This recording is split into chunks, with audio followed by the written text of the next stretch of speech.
But joining me now is Andrew Tate, whose videos have been viewed billions of times online, but he's been banned from pretty much every mainstream social media platform, including Twitter. Andrew Tate, welcome back to Piers Morgan Uncensored.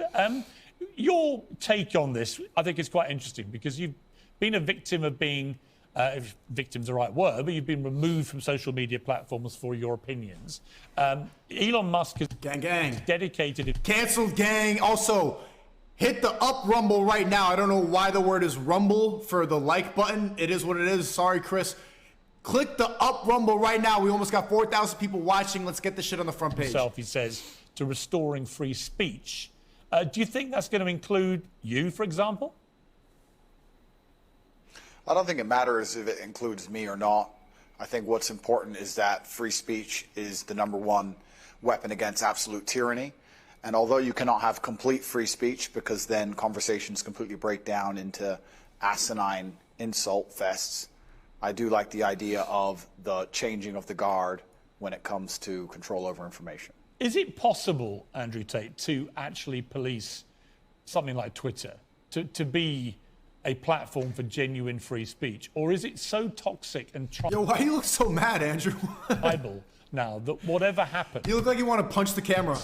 You know, before we had all the people on the right screaming away that they were being no-platformed and so on. Now you've got all the people on the left screaming that they're being diminished in some way. It's very tribal, very toxic. Can Musk cut through that? And if so, how? I think it was an L. What do you think about the chat? I think it was an L that Ethan Decline got banned. I don't wish banning on anybody. I know he clapped when I got banned on YouTube. Fucking, nope, it's fine. Nope, do not get mad about that. It's fine. It's fine. He clapped when I got banned. And so the natural response to be happy when he got banned on Twitter, but I think it's a bad move. I'm thinking long term. Because if he starts banning leftists like he's doing right now, then they're going to start taking away more advertisers. They're going to stop thinking it's a free speech platform. You got to stay consistent. If they're going to unleash the me, the Nick, the Trump, the Milo, Andrew, if we're going to unleash these people onto Twitter, then you need to keep the demonic atheist, antidepressant leftists like Ethan Decline, or else it's going to change the demographics. Or maybe Twitter's too big to fail. I personally think it's an L. I'm for free speech. I think that was a bad move. Bring Ethan Decline back to Twitter. I said it. Yeah, it's going to be extremely difficult. There's always going to be one group of people who are extremely unhappy, but I think that anybody who's perspicacious enough to understand the truth of what's been going on in the world recently will know that the left and their narratives have certainly been protected for a very long time. And the universe has swings and balances, and God often restores balance to the universe, and perhaps it might swing the other way for a while. I truthfully am a person who believes that all points of view are extremely important, because as soon as you block points of view, you have absolute tyranny. And in a way, it's sort of self-defeating, isn't it? Because you carried on getting huge attention. It was interesting to me that when you came on the show, for example, we've had, I think, nearly 6 million people have viewed the whole interview that we did, which is a huge number of people, certainly far higher than watched it on conventional television. So you have a whole world out there online, which... You know what happened with Piers? He saw the reaction to the first debate, which he took a big L on the whole time. He was just interrupting him. He was trying to get him to apologize, trying to get him to say that he regretted it. And he saw the response. He's like, oh, views, and got him on again. Operates away from social media platforms. But this is a totally different approach than the first. Yeah, I've been very, very successful in spite of them, but not many people can do that. I'm in a pretty unique position. But I think that everybody needs a voice to a degree, and social media platforms are now the most important platforms on the planet. They control information, and they influence real-world decisions, and they influence people's perception of reality. The last few years of COVID have been a perfect example of what happens when you censor one side of the argument and you only allow one point of view to be purported by the matrix in and of itself, and that's how you end up in tyrannical situations. I think you were just discussing that, Piers. Yeah, and I think that's a perfectly valid point. The vaccine was a big pharma scam. You know, people have quite rightly, held me to task over some of the positions I took during the COVID pandemic, notably when the scientists said as a definitive fact that you couldn't transmit the virus if you had the vaccine. It turned out that wasn't true. And I based my... Yo, you remember when the liberals put on 2 masks to show that they were double woke. You remember 6 feet social distancing and then sitting next to each other on the plane as soon as you got out of the line?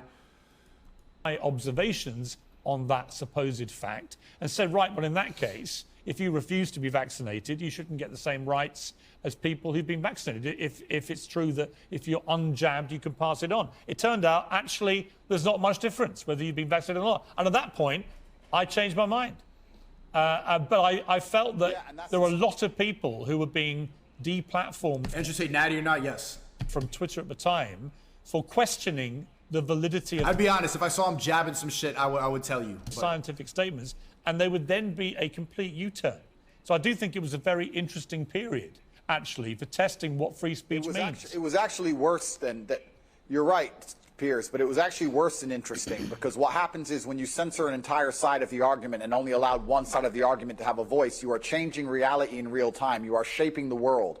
The only reason that scam continued as long as it did, and the only reason people didn't get to see their own parents get buried, and the only reason people sat and missed cancer appointments because they were scared of the common cold, was because they were censoring anybody who said anything contrary to the purported version of events that the mainstream media decided they want the entire world to swallow. It's beyond simply interesting, and it's beyond simply funny or coincidental. Yeah, I will challenge you on one thing. It's not the common cold, right? COVID-19 has killed 6.6 million people. It is one of the most... Did it? Did it? 6 million? Sounds familiar.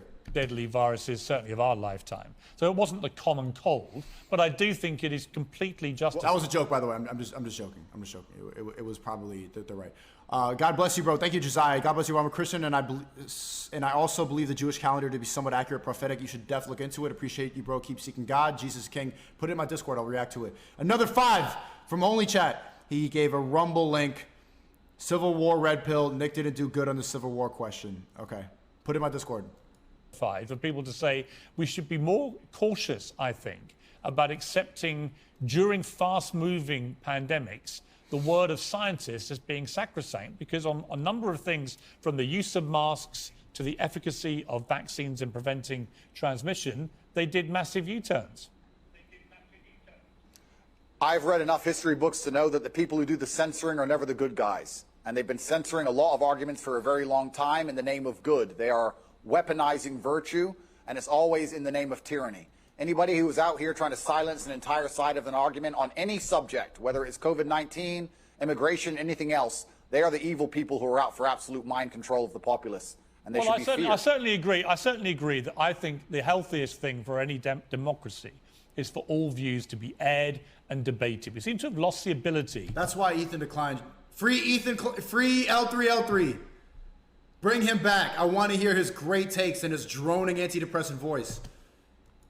To debate. You know, when I interviewed you, yeah, we had a few fractious moments, but actually, I thought it was a pretty spirited debate between people who perhaps... No, you just interrupted him for 45 minutes straight, Piers. That was the worst interview I've ever seen. Had, you know, preconceived views of each other. And I've got no problem interviewing you now about these, because I think... Andrew Tate looks like he's doing a face-off at a UFC fight. You have an interesting take on this stuff. And that's the key to life. When you reach that level of adolescence in your mindset where you can't handle any point of view that is contrary to your own, then you're truly a broken person. And that's what the internet is purporting. Brokey. It's very interesting you said about Twitter being tribal. There's a large contingent of people on Twitter who simply cannot handle reading an opinion which differs from their own. And that is a degree of immaturity that we do not need adults to be functioning with in the modern world. That's why you see all these sore boys make videos about me, make documentaries about me, and then I say, hey, let's go talk in a Discord call. No, but you're gonna attack me. I'm gonna go make a documentary and investigate your whole life instead.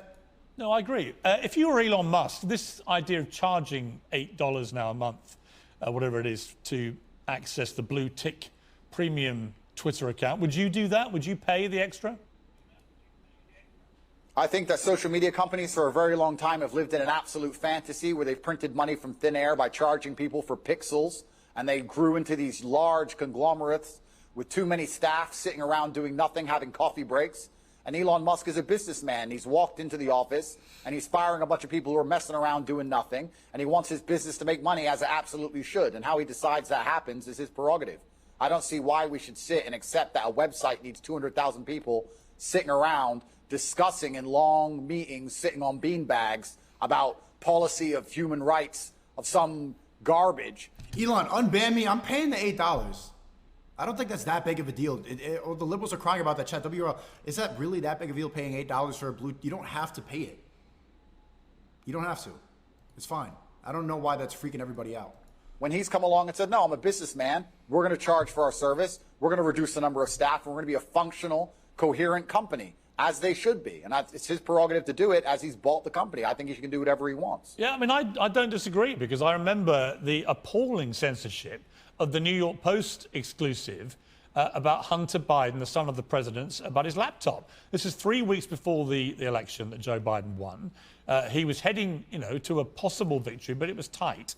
And that story, they reckon, could have tipped. Yo, why you look so mad at me, man? Either way. You look like you're going to send people into war. But it was completely suppressed and censored, starting with Twitter, then Facebook, then others. Twitter literally locked out the New York Post account for 2 weeks for breaking a completely true story. I thought that was shameful. It's worse than shameful. It's worse than shameful. When you control information, you control the real world. They affect the real world in real time. They are genuinely affecting the reality people live in. They are not just a company. They're not just a social media platform. It affects absolutely every single person on the planet when it changes who is elected. I don't want to comment specifically on Hunter Biden or the laptop. I would never kill myself. But I don't think it's fair that they would hide certain key information that close to an election. And the fact that they've done that was done specifically to affect the world that we all live in. Zuckerberg admitted this on the Joe Rogan podcast. He said the FBI told him to say that it was Russian disinformation. And we all have to suffer the consequences. But Hunter Biden was jerking off and fucking black hookers and snorting cocaine and getting away with it. And Biden just like, well, it's fine. Those things. So to sit... Hunter Biden was sniffing coke like Joe Biden sniffs kids. And say that these companies can just do whatever they want and they're private, etc. No, free speech is beyond important for democracy. It's important for the reality that we exist under. Andrew Tate, thank you for joining me. I appreciate it. Thank you, friend. Much better, Piers. Much better than that first garbage. Yeah, they're saying.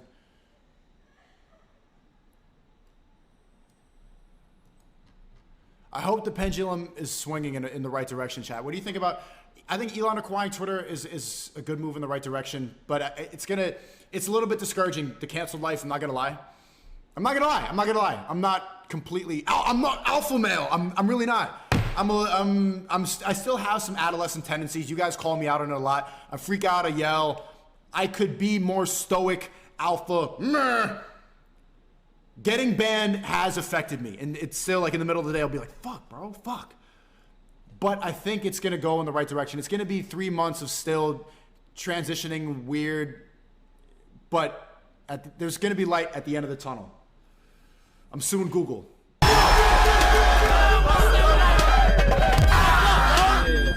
That's it. Your job?